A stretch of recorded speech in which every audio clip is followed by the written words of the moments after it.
નમસ્કાર મિત્રો, તમને મહુવાની અંદર ભારતીય જનતા પાર્ટીનો વિકાસ બતાડો. છેલ્લા 25-30 વર્ષથી ગુજરાતની અંદર છે અને મહુવાની અંદર તો સતત ભારતીય જનતા પાર્ટી એનો વિકાસ તમે જો રોડ ઉપર તમને બતાડો. અહીંયા આવો, તમે મારી સાથે આવો ને એટલે તમને બધી ખબર પડે કયો વિકાસ કહેવાય ને. તમે જો જે મેઇન રસ્તો હોય જેથી ઘણી બધી ગાડીઓ ઊભી રહેતી હોય, ચારે બાજુ ગાડીઓ બતાડ ભાઈ.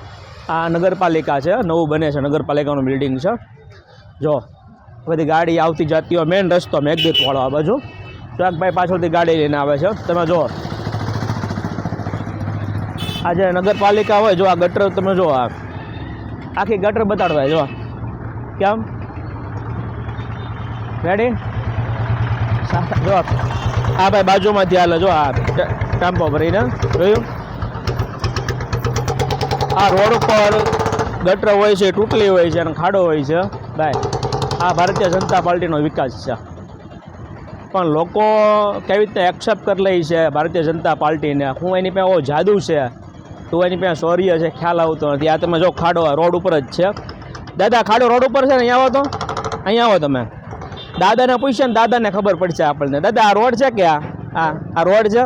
રોડ જ છે ને. આ રોડમાં શું છે? ખાડો છે ને, ગટર છે, ગટર અંદર ગળી ગયેલી છે. આ અજાયબી કહેવાય ને. શું કહેવાય? ભારતીય જનતા પાર્ટીની અજાયબી કહેવાય. क्या बात है सर, क्या बात है सर, क्या बात, ये बात है. આ મેઘદૂતવાળો રોડ છે, સીધો જાય અહીંથી. કેટલા ગામને બધે આવતા છે બધું? ખેરા, પટવા, ચાંચ બંદર બધા ટેમ્પા અહીંયા આવે. આ રોડ ઉપર તમે જો આ ટાંકો તૂટલો છે. આની અંદર ઘણી બધી અલગ અલગ બધી ઘટનાઓ બને, પણ કોઈને કાંઈ પડી નથી. આગળ જઈએ એટલે ખ્યાલ આવશે. તમે કેટલા વર્ષથી છો અહીંયા ભાઈ? 10 વર્ષ. હા, કેટલા વર્ષથી ખાડો છે? બોલો, કાલે ઇનોવા ખૂટી ગયા. કાલે આજે કોઈને આ ધ્યાનમાં આવતું નથી. આ સૌને ગામમાં નેતા બનવું છે ભાઈ.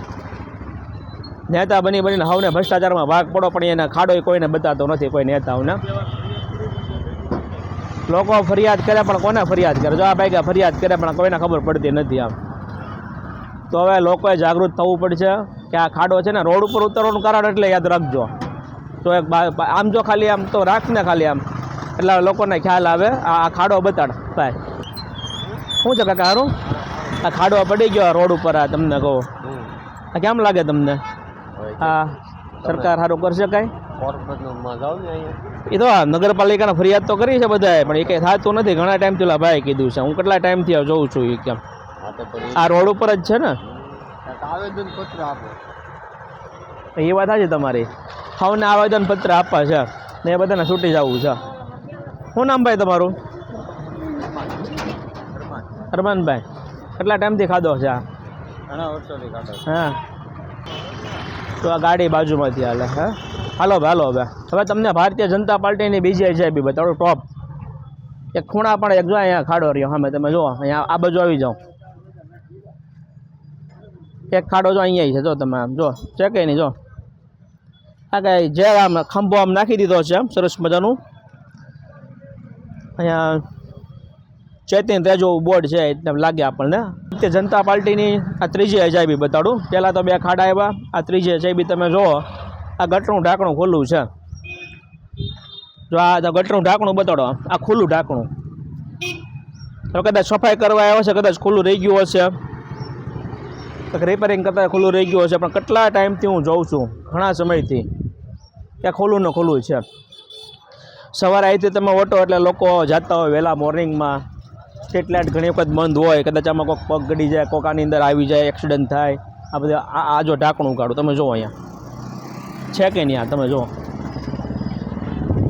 આ બધી છે ને ભારતીય જનતા પાર્ટીની અજાયબી છે બધી. આ મહુવાની અંદર આવી ઘણી બધી અજાયબી છે, પણ લોકોએ બોલવાનું બંધ કરી દીધું. લોકોને આ મુદ્દા ઉપર ઇન્ટરેસ્ટ નથી.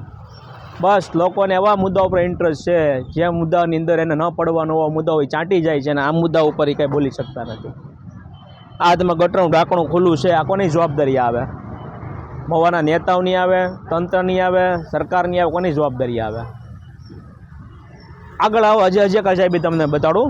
આજે મહુવાની ઘણી બધી અજાયબી તમને બતાડી દઉં એટલે તમને ખ્યાલ આવે. ભારતીય જનતા પાર્ટીએ 30 વર્ષની અંદર અને છેલ્લા મહુવાની અંદર ભારતીય જનતા પાર્ટી સતત રાજ કર્યું.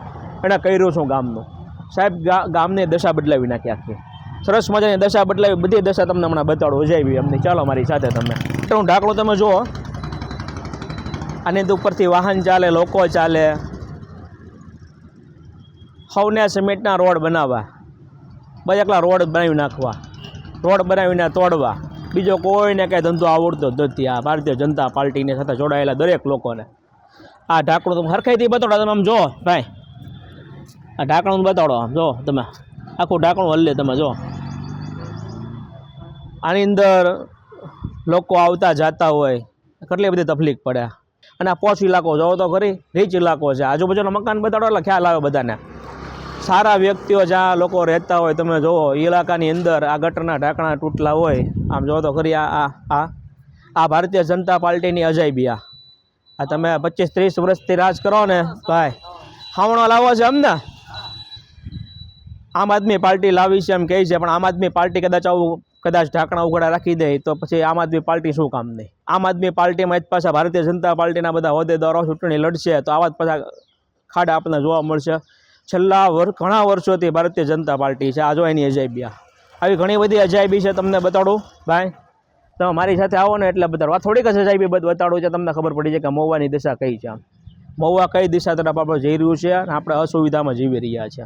બહુ સરસ મજાની અજાયબી છે. ઢાંકણું ગટરનું એ તમે જો આમ ઉપર છે, આમ જો તમે આમ આ ગટરનું ઢાંકણું આમ જો માથે જ રહી. આ ગટરનું ઢાંકણું છે ને બંધ નથી થતું. આ નવું ઢાંકણું હશે, કદાચ આ બંધ કરતાં ભૂલી ગયા છે કે મોટું આવી ગયું છે. આ શું છે ખબર પડતી નથી. પણ ચાલુ આમ ફિટ થતું નથી ગટરનું ઢાંકણું. આમ લાગે બહુ મોટું ઢાંકણું આવી ગયું લાગે. किसने बनाया ये मुजस्सिमा? किसने बनाया ये मुजस्सिमा? આ અજાયબી બતાડું છું ભાઈ, અજાયબી. ક્યાં છે? હા ક્યાં? હા ઢાંકણું છે. આવી રીતના આ તો સાવ ખુલ્લું છે. આ તો અજાયબી કહેવાય. આમ જો ઢાંકણું મોટું આવી ગયું છે. 4-5 દિવસ પહેલા છે ને ગાડી નીકળી તો ગાડી ઉડાડી ગયો. હા કોઈ ગાય કે કોઈ કૂતરું કે કોઈ જોઈ લે ન જાય એટલે મેં મુકાવી દીધું. પણ નગરપાલિકા હજી સુધી આવી નથી હરખું. ના જોરાવી લ્યા. આ છે ને ભાઈ ભારતીય જનતા પાર્ટીની અજાયબી. તમે જો આમ જો આમ ગટરનું ઢાંકણું હોય, માથે મૂકી દેવાનું, ફિટ ન થાય. આ માથે ને માથે રહે ને પછી આવી રીતના જો આ હોય કે ને સેફટી, આવી રીતના સેફટી પણ આ મૂકી દેવાના સરસ મજાના. આમ જો તમે આ ભારતીય જનતા પાર્ટીની અજાયબી. જો આ ઢાંકણું માથે છે, નજીકથી બતાડો ભાઈ. આ ફિટ થતું નથી. જો આમ જો ઊંચું કરો તમે, જો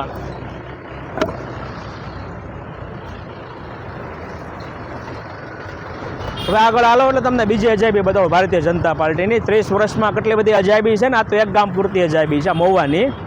મહુવામાં સતત ભારતીય જનતા પાર્ટી જ છે, બીજું કોઈ રાજ નથી કરતું. ક્યારેક કોંગ્રેસ ભાજપ હળી મળી, ક્યારેક સાયકલવાળા બધા આમ જો આમ ખુરદો બોલાવી દીધો ત્યારે આ બધા ઢાંકણા ઉગાડા રહી. સૌને ભ્રષ્ટાચારના ધંધામાં ભાગ પાડવો છે, બીજો કોઈને કાંઈ લેવા દેવી જ નથી. આમ ચાલો અજાયબી બતાડો, આવો મારી સાથે હાલો. છે આમ જો તમે, આ ગટર છે કે શું છે? હે આ લોખંડની પ્લેટ આડી છે રોડ ઉપર. અહીંયા જો સિમેન્ટનો રોડ છે. આ સિમેન્ટનો રોડ છે, એની ઉપર આ લોખંડની પ્લેટ. આમ જો આ ભારતીય જનતા પાર્ટીની અજાયબી. આ સરસ મજાની જો તમે. અહીંયા શેનું ઢાંકણું છે ખબર પડતું ને, ગટરનું ઢાંકણું હશે. આપણે નગર યાત્રા કરીએ ને એટલે આપણને અજાયબી ઘણી બધી જાણવા મળે. યાત્રા કરીએ ત્યારે આપણે જોઈએ કે આપણે મહુવામાં કેટલી બધી અસુવિધાઓ બધી છે કે લોકો અસુવિધામાં જીવી રહ્યા છે, છતાં પણ લોકો ફરિયાદ કરતા નથી. એટલે લોકોએ જાગૃતતા લાવવાની જરૂર છે. એટલે આવી ઘણી બધી અજાયબી છે. અજાયબી હોય તો સરકારને, તંત્રને, તમારા નેતાને 25-30 વર્ષથી તમારો નેતા એકને એક રહેતો હોય, રાજ કરતા હોય મહુવાની અંદર, તો એને તમે ફરિયાદ કરો. અને ન સાંભળે તો પછી આ ચૂંટણી આવે છે નગરપાલિકાની, મહાનગરપાલિકાની બધી, ને ચૂંટણીનો પર્વ ચાલ્યા જ કરે. આપણે ચૂંટણી આવ્યા જ કરે ત્યારે જોવાનું આપણે કોને મત આપીએ. વિકાસને આપીએ છીએ કે આપણે પછી એ જ મોટો લુમઝો તૈયાર કરી નાખીએ અને પછી આપણે મત આપી દઈએ છીએ જ્ઞાતિ, જાતિ અને ધર્મનામ ઉપર. ત્યારે આ બધી અજાયબી આપણને જોવા મળે. એમ જો એવરા સ્કૂલની પાછળ આ ગટર છે, તમે જો આ ગટરનું ઢાંકણું અંદર ગળી ગયેલું છે ને માથે બેલું મૂકેલું છે. ગટરનું ઢાંકણું અંદર ગળી જાય એમ છે. અજાયબી આ ભારતીય જનતા પાર્ટીની અજાયબી. 5-6 છોકરાઓનો અવાજ આવે છે. સ્કૂલ છે પાછળ, છોકરાઓ અહીંથી વળતા હોય રોજ ડેઈલી સ્કૂલે જતા છોકરાઓ. જબી પારેખનું આ રસ્તો છે. આ તમે જો ગટર, તમે જો કઈ દિશામાં છે? હા, એક સમય હતો આપણા ગટરના ઢાંકણા લોખંડના હતા, સારા હતા. એક સમયની અંદર મહુવાની અંદર સારો વિકાસ થતો, રોડ રસ્તા સારા બનતા. પહેલાં નળની લાઈન આવતી, ગટરની લાઈન આવતી, પાણી બધી દરેક લાઈન આવતી, પછી રોડ રસ્તા બનતા, ડામરના રોડ રસ્તા બનતા. અત્યારે એકલા રસ્તા બનાવી અને તોડે ને પછી યાદ આવે કે પાણીની લાઈન જોવે છે એટલે પાણી લાઈન નાખે ને પાછા રસ્તા બનાવે, પછી પાછા બીજી લાઈન આવે, ગટરની લાઈન આવે ને. મહુવા શહેરની અંદર કોઈ પણ વોર્ડમાં બાકીની અજાયબી નહીં હોય. તો પ્લીઝ ઉઠો જાગો મિત્રો અને આપણા મહુવા માટેનો વિચાર કરો. આપણા મહુવાની અંદર સારા વ્યક્તિને લાવીએ, કોઈ પણ પાર્ટી હોય, કોંગ્રેસ હોય, ભાજપ હોય, આમ આદમી પાર્ટી હોય, પણ સારા વ્યક્તિને લાવી. આ મહુવાની અંદર આ ગટરના ઢાંકણા તમે જુઓ, સિમેન્ટના ઢાંકણા આવી ગયા, લોખંડના ઢાંકણા આપણે વાપરતા. અજાયબી આપણે જોઈ છે, એનો બધો ખર્ચ આપણી ઉપર જોઈ છે. આપણે ટેક્સ પેયર આપીએ છીએ, આપણે એટલો ટેક્સ આપીએ છતાં આપણને આ સુવિધા મળતી નથી. રોડ રસ્તા સારા મળતા નથી, આપણને સ્વચ્છતા મળતી નથી, આરોગ્ય દરેક વસ્તુ આપણને મળતી નથી. આ જોવો તો કરી આ મહુવાની શું દશા કરી ભારતીય જનતા પાર્ટીએ. આ ગુજરાતની અંદર તાલુકો હોય, જિલ્લો હોય, ઘણી બધી દશા આવી છે. આ મારા મહુવાની દશા આવી છે. તો ચાલો મળીએ મિત્રો, નવા મુદ્દાઓ સાથે નગર યાત્રા કરશું અજાયબી જોવા માટે ભારતીય જનતા પાર્ટીના. અને ચેનલને તમે સબસ્ક્રાઈબ કરો, આગળ વધારો, શેર કરો અને કોમેન્ટ કરો કે તમારે આવનારા સમયમાં કઈ સરકાર જોવે છે. Thank you.